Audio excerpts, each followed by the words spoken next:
a long time, but we were moving to Cayman Island and we did it. It took a while to settle in, but now I finally unpacked all my art supplies, and this is what happened to my old palette. It was ruined during the flight, and I luckily have a new one here. So it's really similar. It has 26 wells. It's actually great because I can add some colors that I wanted to experiment for a long time, and also some colors for my landscapes. It's always so exciting to fill up a new palette, and my personal preferences is aluminum ones like this one from Halbein. It has 26 wells and it's about the same size as the previous one I had, but it can fit the double amount of colors, and I'm super excited about that. So how I'm going to organize everything here. First, I'm going to lay out all my tube paints on a table and arrange them by brand and color so I can easily find and see everything I have. And this tool I found on Amazon, and it's really helpful for taking all the paint out of the tubes. I'm also going to refer to my old palette to identify the colors I frequently use and decide which colors I would like to add to my new one. And in the past, sometimes if I need extra colors, I would just squeeze them into an empty space on my palette, or I would use the plastic wells and then I would fill them up and glue them onto the palette for extra convenience.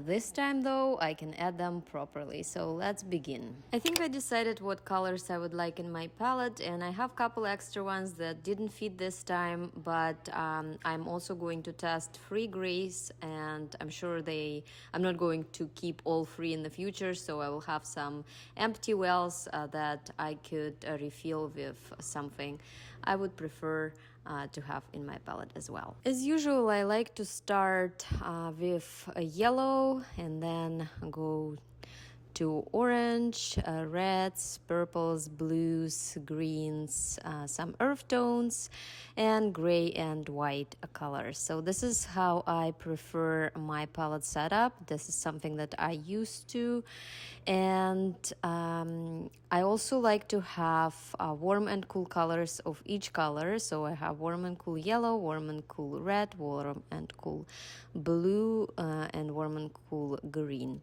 And I also have gray, and this time I decided to squeeze some white just so I have it in case I need a correction, to do a correction, but usually I just bring white in the tube so it's nice and fresh. And a little bit about my palette. So the colors that I have here is Hansa Yellow Light, Quinacridone Gold, Cadmium Orange, Pyrrole Red Light, Quinacridone Magenta, Opera Pink, Wisteria, Lavender, Ultramarine Blue, Cobalt Blue, Cerulean Blue, Interferon Blue, Cobalt Teal, Ultramarine Turquoise, Sap Green, Pyrenean Green, Lunar Red Rock, Pyrenean Maroon, Burnt Sienna, Quinacridone Sienna, French Ochre, and then I have three colors to test. It's Graphite Gray, Neutral Tint, and Payans Gray, and I have Titanium, a Pig White by Schminke. Almost all of my watercolors is Daniel Smith or Core, and I also have couple white nights.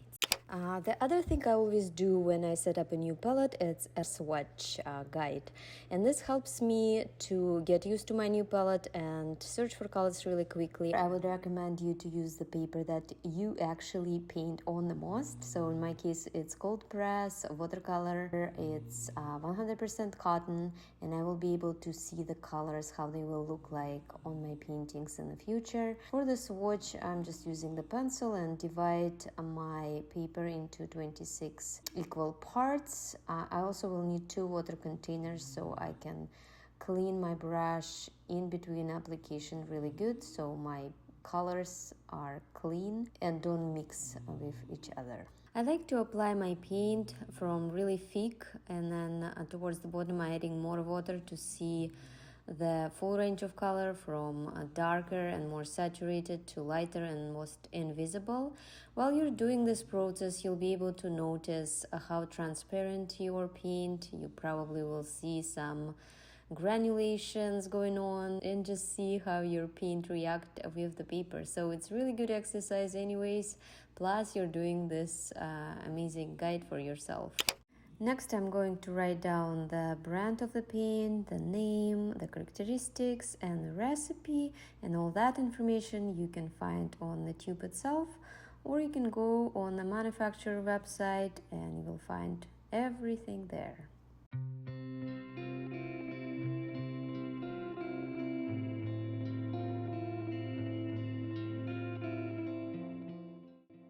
And this is how I set up my palette. I think it turns out good. I'm really happy about my new palette and excited to do more paintings. Make sure your paint is completely dry before you close the palette, just in case, so the paint doesn't transfer into different wells.